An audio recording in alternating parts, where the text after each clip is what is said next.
My dear brothers and sisters of Tamil Nadu, Vanakkam.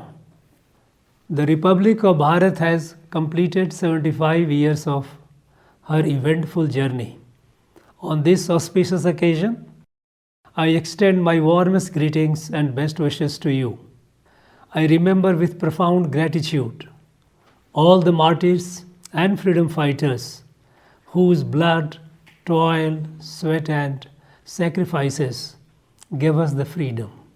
My heartfelt thanks and immense gratitude to Baba Saheb Ambedkar and the honorable members of the Constituent Assembly for giving us a resilient and futuristic constitution which has kept our democracy safe and vibrant. During these 75 years, we have seen collapse of democracies in several countries, one after another, including those in our neighborhood. Yet, our democracy has grown more robust and mature with time. The spirit of democracy is inherent in the nature of our people.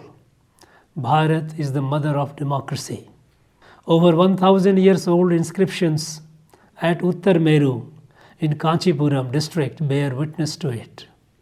On this day, I, with utmost reverence, bow my head to the Punya Bhumi of Tamil, the land of sage Agastya, which for countless millennia has shaped and nursed the idea and identity of Bharat and guided her destiny.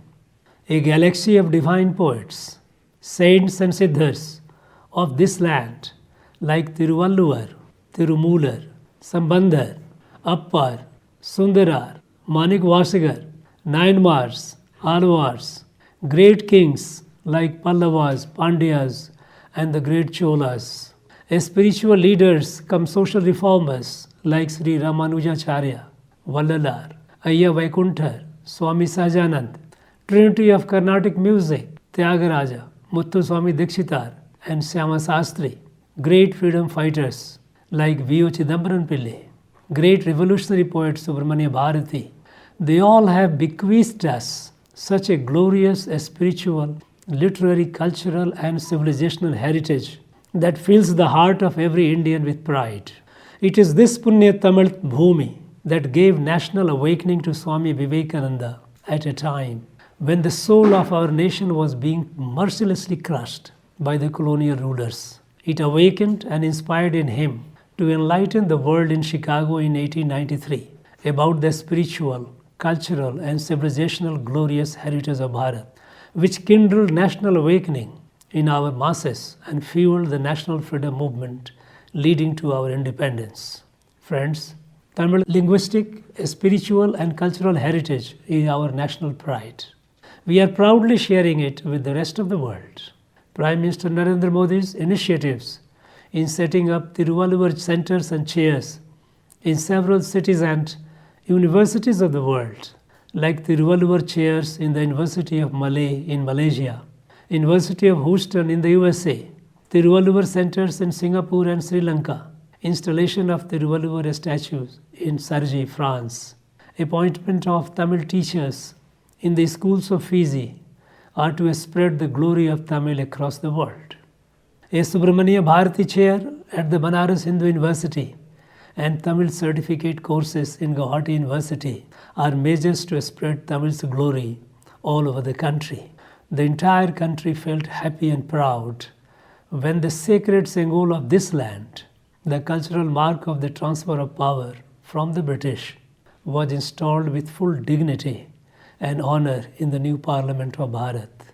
The Kashi Tamil Sangamam, an annual festival for the last 3 years, is rejuvenating the millennia-old cultural connect of our Tamil people with Kashi, the spiritual center of gravity of Bharat. Friends, it is the golden era of Bharat. It is the era of Arinasa. From among the fragile 5 economies of the world until a decade ago, today we are the 5th largest world economy, poised soon to become the 3rd largest. We are the fastest growing large economy of the world. The country has shed the long festering mood of frustration, disappointment, and despair, and is dazzling the world with incredible creativity, innovations, and enterprise. In a record time of 1 decade, over 25 crores poor people of our country have been pulled out of poverty. Today, our youth, women and farmers are confident and enterprising. Bharat's resounding presence is felt in every domain of human enterprise, be it space, cyberspace, deep sea exploration, quantum and nanotechnologies, sustainable technologies, digital public infrastructure, implementation of public welfare schemes, or in the domain of conflict resolution and peace. Bharat is fast emerging as the manufacturing hub of the world. Foreign multinational companies are shifting their manufacturing to Bharat. We are building world-class infrastructures, roads, rails, ports, and aviation. We are taking quantum jump in research and innovation. We are moving towards self-reliance in defense. We are among the largest startup ecosystem of the world. We are confidently striving to fulfill our national mission of self-reliance in every critical sector. Friends, our model of human-centric, equitable, and all-inclusive development is fast bridging the regional and sub-regional development gaps. Our aspirational districts, which were long left behind, are fast catching up with the most advanced districts. In order to make equitability more granular, this has been extended to aspirational blocks and panchayats. It is bringing equity and restoring dignity to our less fortunate brothers and sisters living in the remote rural areas. Our all-inclusive development model does not leave out even the smallest communities who are often left out in the competitive electoral politics. It is a matter of concern that so far our brothers and sisters belonging to the particularly vulnerable tribal groups scattered across the country could not get their share of developmental benefits. Some 10 lakhs of them are in our state. I have seen their pitiable plights in Javadu Hills, Kalarayan Hills, Nilgiri Hills, and other places. Several thousands of them do not have even the basic documents to prove their existence. Prime Minister Modi launched PM Janman with allocation of adequate resources to bring the particularly vulnerable tribal groups at par with others, restore them their dignity, and pull them out of their pitiable plight on priority. Friends, thanks to our people's enterprise that our state is among the top few states in MSME sector. In sectors like textile, leather, automobiles, engineering components, and pharmaceuticals, our state is among the leading states. Our farmers are quick to adopt modern technologies and scientific methods of farming. I congratulate the educated youth who are joining the farm sector and transforming it with their innovative ideas and enterprise. I am happy that more and more farmers are going for millet cultivation, adopting natural farming, and shunning the use of chemical fertilizers or pesticide. Friends, our mothers and sisters, especially from rural and semi-urban background, are highly enterprising. Of the nearly 1 crore 50 lakhs Mudra loan beneficiaries in Tamil Nadu, about half are women.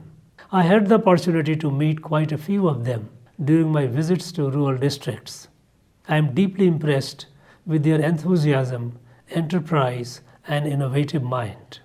They give me the confidence to assert that our enterprising mothers and sisters in rural and semi-urban areas are the silent revolutionaries transforming our nation and economy.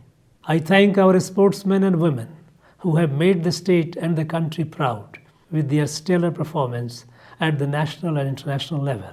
I thank the countless number of unsung heroes who are individually and collectively doing human service to the society and helping with compassion the less fortunate among us, like those suffering from physical or mental disabilities, poor and abandoned, and providing them needed care and support.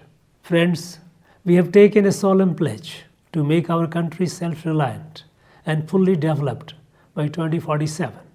It was the dream of our forefathers. It was the dream of countless martyrs who gave their life and blood for our independence from foreign rule. It was the dream of V.O. Chidambarnar and Mahakavi Bharati. This national mission is non-negotiable. It is our duty to make it happen. In this national mission, our state Tamil Nadu has a big role to play. Given the rich potential, it can be the engine of our nation's growth. For this, our state must develop to its optimal potential. However, it does not seem to be happening. A status of key indicators are worrisome. Unfortunately, our state is on a declining curve. Our most precious resource is our youth. They are our future. For Tamil Nadu to grow, it is imperative that our youth receive the best possible education and skill.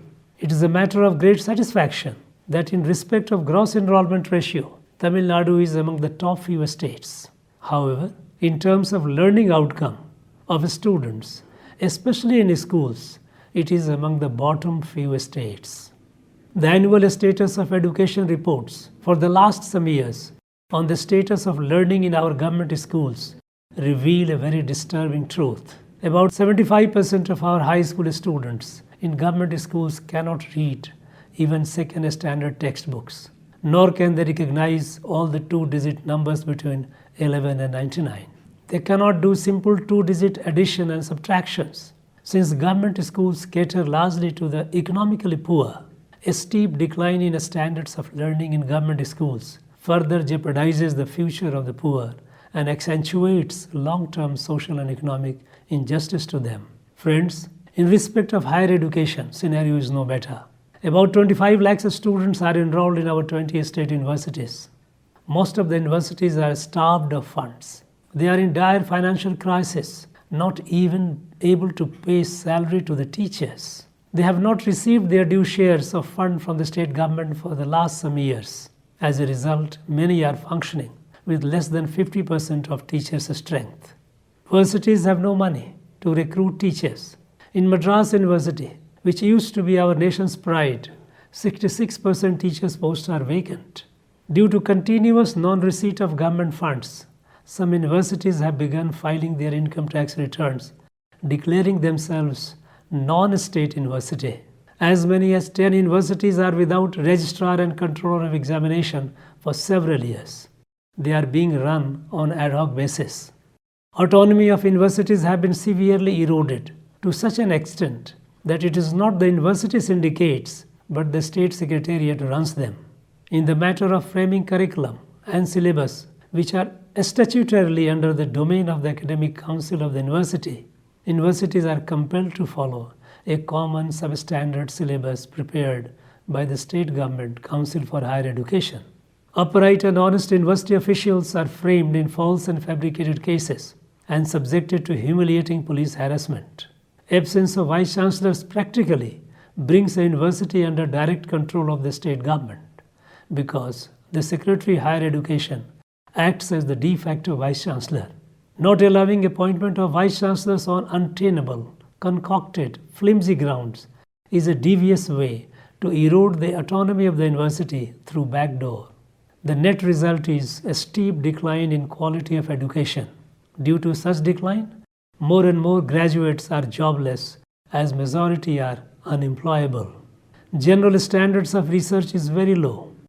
Of the over 6,000 PhDs that our universities produce every year, not even 5% could qualify for net GRF, minimum eligibility standard for research. Future of millions of students are in jeopardy. Friends, increasing menace of illicit drugs in and around the campuses is a serious concern. There are reports of powerful drug syndicates linked with international drug cartels operating in our state. While the foot soldiers of crime who peddle drugs to the youth are sometimes caught by the enforcement agencies, bigwigs who run the drug cartels remain untouched. If the kingpins of drug cartels are not arrested and punished, the increasing drug menace will destroy our future generation. Friends, our heart sinks and head hangs in shame when almost every other day we read reports of dehumanizing social discrimination against our Dalit brothers and sisters. They are not allowed to walk the village streets wearing their footwear. They are denied access to public spaces. When some among them dares to challenge the discrimination, they are brutally assaulted. urinated upon, and at times even killed. Dalit students are segregated in school classrooms, and if a Dalit student academically performs better, he is physically assaulted. An elected Dalit Panchayat president is not allowed to function and not even allowed to sit in the chair during official meetings. Crimes against Dalits, especially sexual assault on Dalit women, are steadily increasing in Tamil Nadu. On the one hand, heinous crimes against Dalits are increasing. On the other, justice is denied to the victims. The rate of conviction of culprits in crimes against Dalit is half the national average. The two successive years, 2023 and 2024, the state was shocked by massive huge tragedies. About 100 people died and several hundred families were devastated by spurious liquor. The victims were largely poor Dalits, the barons of illicit liquor who profit from the death and devastation of the poor are still at large, while some lowly pawns have been nabbed. Such atrocities against Dalits are happening in a state which is proud of having tall Dalit leaders like Rettai Malai Srinivasan and MC Raja, who dedicated their life to uphold social justice. Friends, until some years back, our state used to be the most favored destination for private investment. However, today investors are shying away from Tamil Nadu and going to other states. In the financial year 2021-22, Tamil Nadu was the fourth largest recipient of FDI among the states and received US $3 billion investment.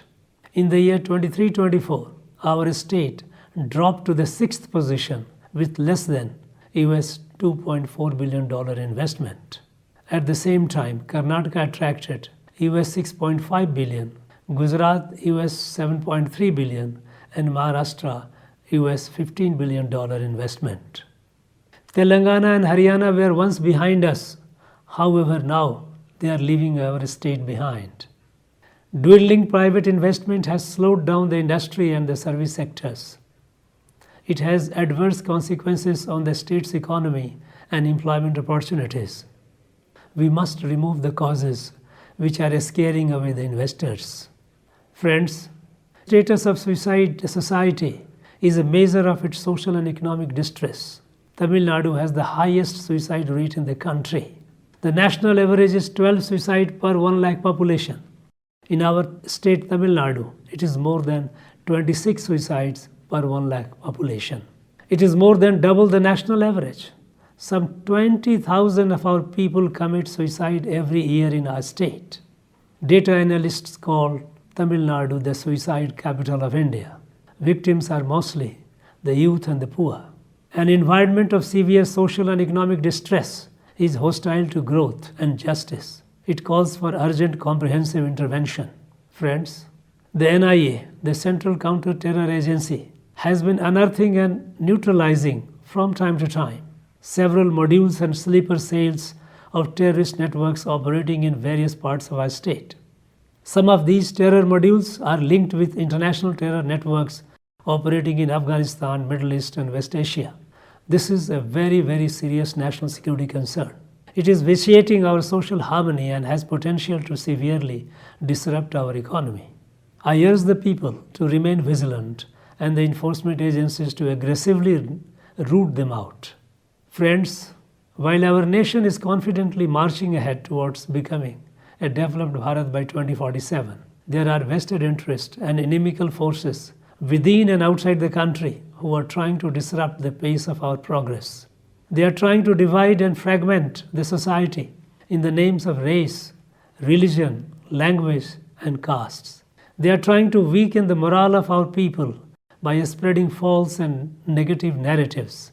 Through blatantly false narratives, they are trying to undermine our people's confidence in our constitution and constitutionally established institutions. I urge you all to remain vigilant against all such anti-national elements. Friends, we are celebrating 75 years of adoption of the Constitution of Bharat. It is a year-long celebration. I urge you all to take active part in it. Our dreams, our ideals, and our goals are in the Constitution. Our rights and duties are in the Constitution. Our destination and directions are in the Constitution. It is the holiest of all books for every Indian. It belongs to we, the people of India. Let us reclaim it and celebrate it with zest and enthusiasm. Friends, I once again extend my best wishes to you all. Valaga Tamil, Valaga Bharat Mata, Nandri.